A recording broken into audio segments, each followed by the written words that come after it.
another video on the sandwich toaster. So I've done quite a few videos now on cooking different things in the sandwich toaster. I've done different types of pastry. I've done filo pastry, I've done a suet based pastry, and just kind of cooked different kind of things in the sandwich toaster to see what it can kind of do. And then I was making meatballs the other week, and I kind of thought, could we actually cook meatballs in the sandwich toaster? I mean, essentially a meatball is burger, and that's not dissimilar from a grill. So could we cook a meatball mixture raw in the sandwich toaster and use the meatball as kind of like the meatball mixture as kind of like the bread on the outside, and maybe stuff it on the inside. So I've got some cheap mozzarella from the supermarket, because we're only playing around, and if we can do it with something cheap, we can do it with something expensive. And also, my belief is, just because you can't afford really expensive mozzarella doesn't mean you can't have nice food, you know. And then if the mozzarella is kind of like a wet cheese, so let's try it with a slightly drier cheese. Let's try it with a bit of leftover feta, which was from the function last night. So instead of throwing that feta away, it's going to get used today. So we're going to cook it in the sandwich toaster, but first of all we need to make the meatball mixture, which is pretty standard for all the things that I do. So, but it's beef mince today, because that's what I was cooking the other day. So instead of just buying pork mince separate, I just slightly bought a little bit more beef mince, so it's not as fatty. So that might be a little bit of concern, because meatballs, I always kind of think they want to use a bit of a fatty meat. So what is there? There's 500 grams worth of beef mince, there's 100 grams worth of onions, there is, I suppose, 50 grams worth of dried breadcrumbs, which I've soaked in water or milk, either's fine, or 100 grams, double that amount, or 100 grams worth of fresh breadcrumbs. And then there was 50 grams worth of hard Italian cheese. Something I was going to ask my friend the cheesemonger. I was going to ask him, because there's lots of different types of hard cheese. So I've forgotten what type I was going to ask him about, but I wanted to know. How's it? Grata. Grata. Grata? Hard Italian cheese? Which is something I'd never heard of before. But anyway, I want to ask him that. I must remember. So it's hard Italian cheese. It's just the cheap stuff from the supermarket, because we're on a bit of a budget. And then normally I put in an egg for every kilo of meat, so it's going to be half an egg. And I normally don't bother whisking it before I put in things, because I'm going to mix it by my hands anyway. So I was just kind of, but this time I need to know what half an egg is. So about that much is half an egg. That'll get used up in breakfast tomorrow morning. And then we need some pepper. I was going to put some thyme in.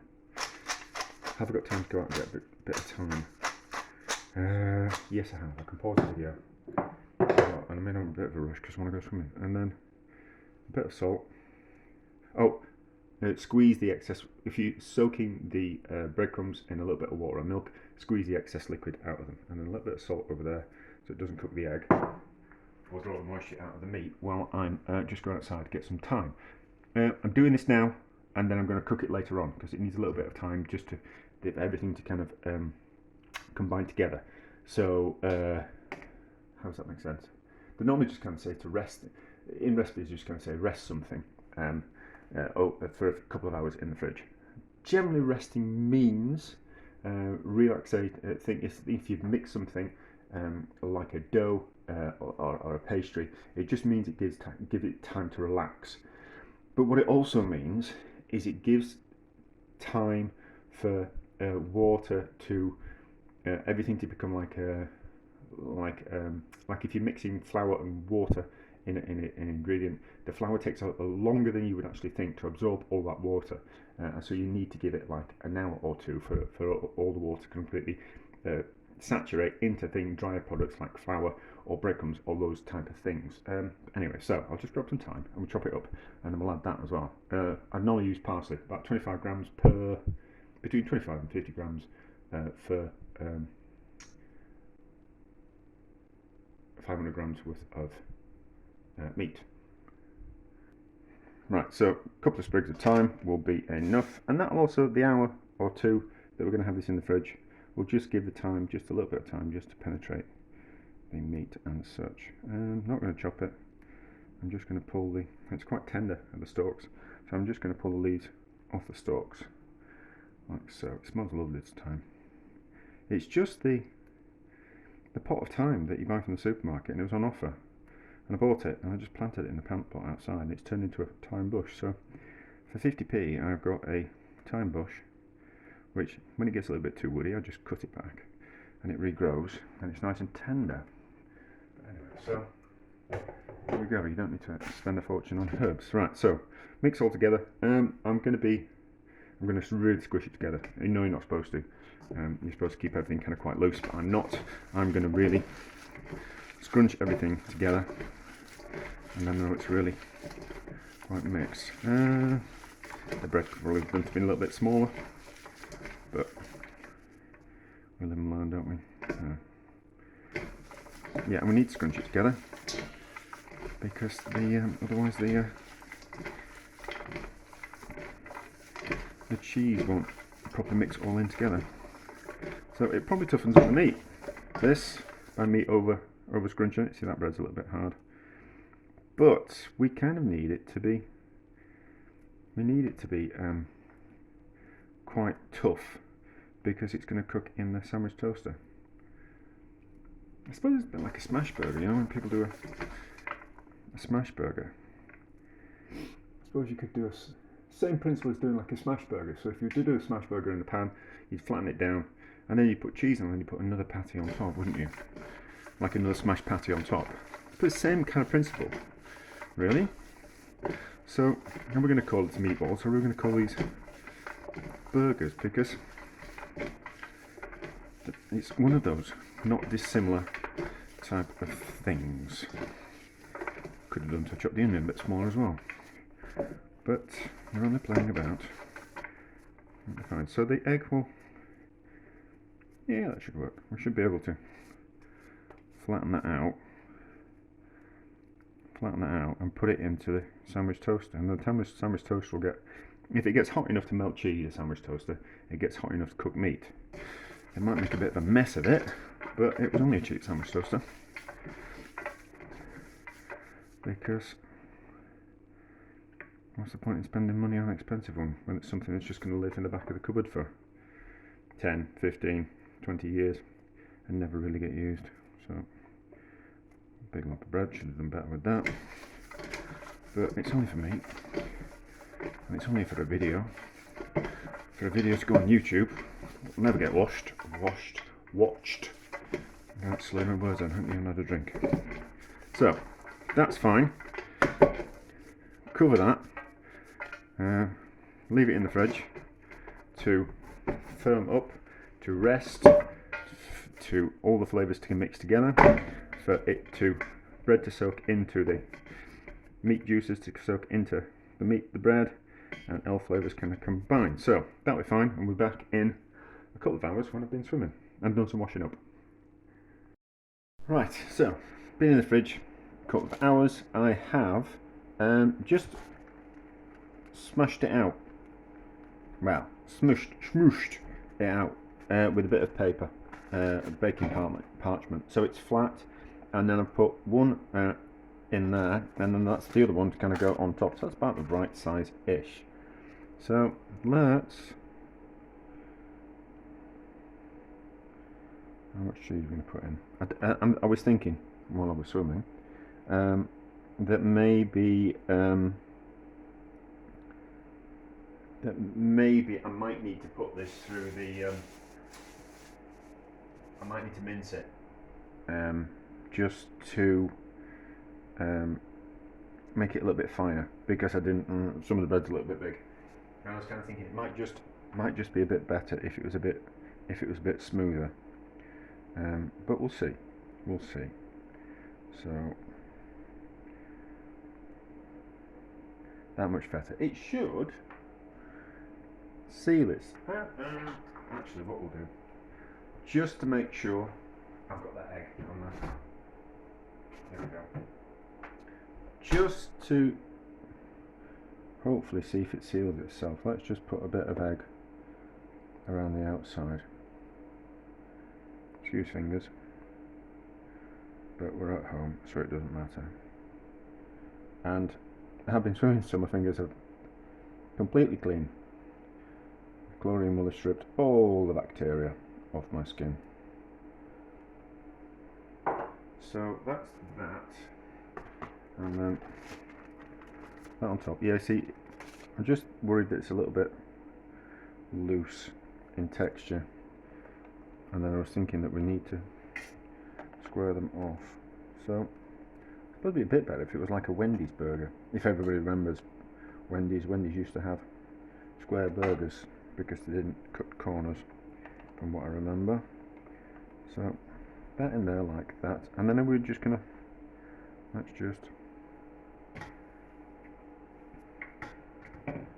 just cook one out of interest in the other side. That's too much. Is that going to go down? Just. So let's just cook one out of interest in the other side.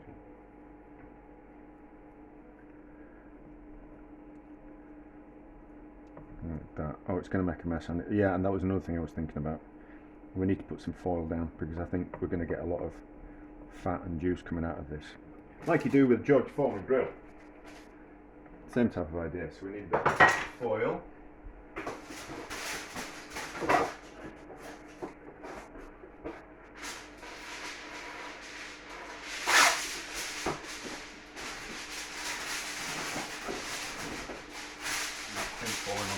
Yeah, we just need a bit of. We need to put this on a bit of foil, otherwise it's gonna float out everywhere. I suppose I could put it on a baking tray, but we're using foil now. So let's clamp it down and then we'll turn it on and then we'll see. So clamp down, it closes. That's okay. We might have to cut off the edges when it's cooked. And then turn on. The light's on. And then we'll see how we go. So I'll stop the video because I think it's going to take about 15 minutes cooking time.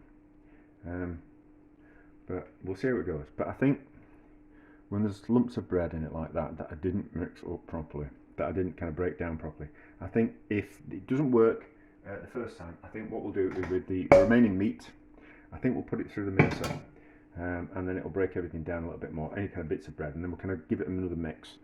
And we'll kind of see what happens. There should be enough fat coming out of the meat that I didn't need to put any oil on it, but we'll see.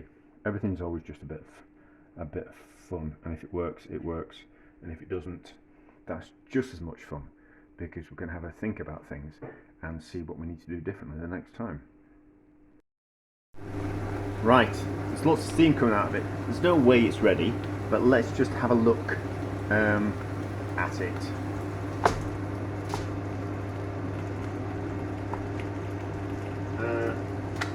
Don't want to come open. It's not properly. It hasn't sealed the meat yet. It hasn't. So let's just leave it closed, and then we'll see what happens. It might have needed oil in the meat, but we'll find out, and we can. That'll be the next one. Right, let's have a look. Let's prise it open. We'll turn it off, so I don't do myself a mischief. So, oh, it's stuck. It's stuck. Right, let's see if we can. It certainly needs more fat. Ooh, that's made a right old mess, isn't it? Cooked it though. The principle's there. Look at that. It's lovely and crispy. The principle's there. It certainly melts the cheese, but it sticks. Not enough fat. Shouldn't be doing this with a knife, should I? Something sharp. It'll just ruin the so-called non-stick. But yeah, so it's completely stuck to it. So it certainly needs more fat and Probably down to the egg as well. But it's gone crispy on the outside. And it's cooked the meat.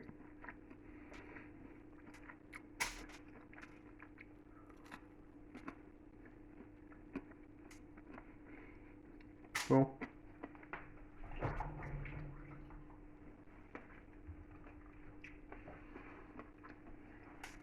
it works. It just sticks. So it'll certainly need more brushing with fat, and maybe a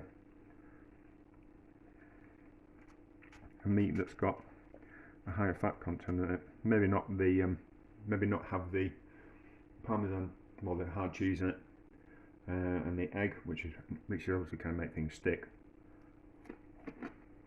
No, because a cheese toasty doesn't stick, does it? Well,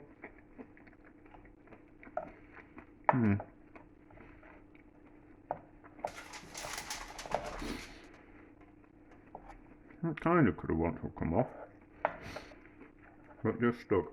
Not to worry, I'm going to eat it, but I don't think might have another go tomorrow. I don't really want to be. I'm quite hungry now, and it'll take quite a while to clean that up.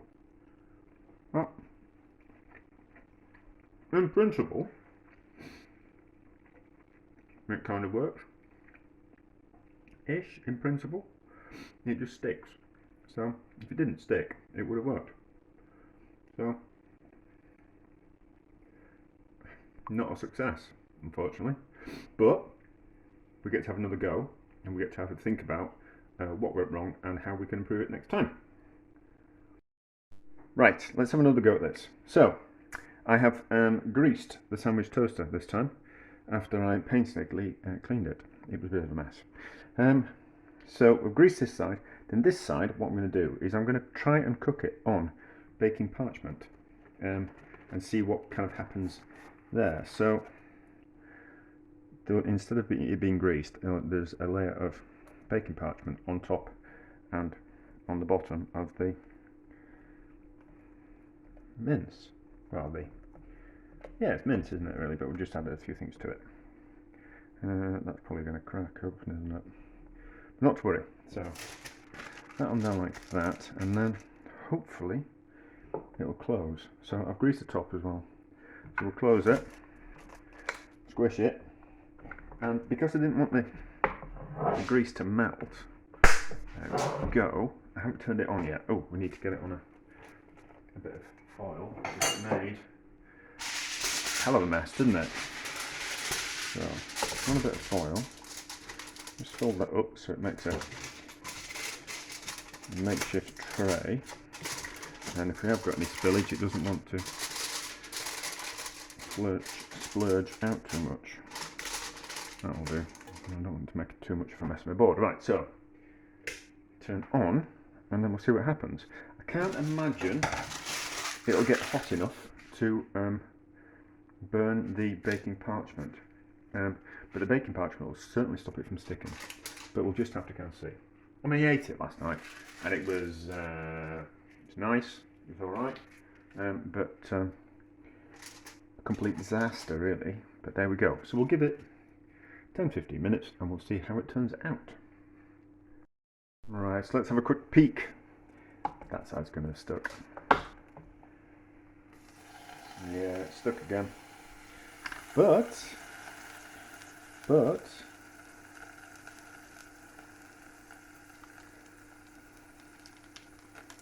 that's worked, hasn't it? And it's gone kind of crispy underneath. Kind of crispy underneath. So that mince is cooked on that side, so let's turn this off. Let's turn this off, and then it's stuck to the baking parchment. It's stuck to the baking parchment. So slightly scorched it as well. It's not a particularly very good sandwich toaster, but Well, that's alright, isn't it? That's worked to some degree. That's worked to some degree. So it should come out of the bottom as well. Yeah, so that comes out. So that's worked.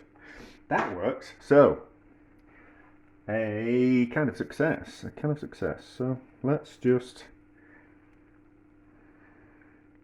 get that out on a plate. Trying not to make a mess of this.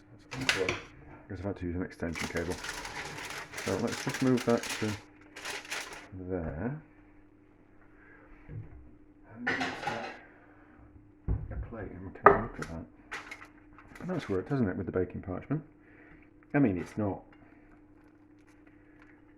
amazing, but it's worked to some degree, and we can cook like meatballs in, or meatball mixture in, where's me? Scissors. We can cook a meatball mixture, mince, in a sandwich toaster. Probably would have been better with fattier meat. So at some point in the future, I'll try it with something like pork mince, because I think beef mince, there's not that much fat in beef mince. So, but that works, doesn't it? That's worked. I need to take a picture. I need to take a picture before we bite into it. So let's just stop and then I'll take a picture and then we'll see. Right, let's cut into one. This one. Well, I think the mozzarella's just disappeared to nothing, so I think this is the mozzarella one. Oh no, it's kind of there. It's kind of there. Oh no, it's there. It's there. Well, the mozzarella is inside. There we go. Yeah, so that works. Is it worth eating? Let's have a little bit of a try. Let's have a look. Oh no, yeah, there you go. There you go. So that works. So it needs some kind of baking parchment to stop it from sticking. Yeah, that's stuck quite well. But I'll peel it off and I'll eat that because I'm a savage. But how does it taste?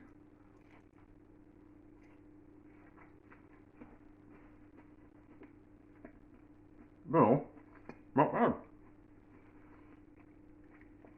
Not amazing. Not amazing, but it's not terrible. Well, talking with a mouthful again. It works, therefore it's a success. So we can have a play around with it in the future. I think pork mince certainly would be better. But there you go.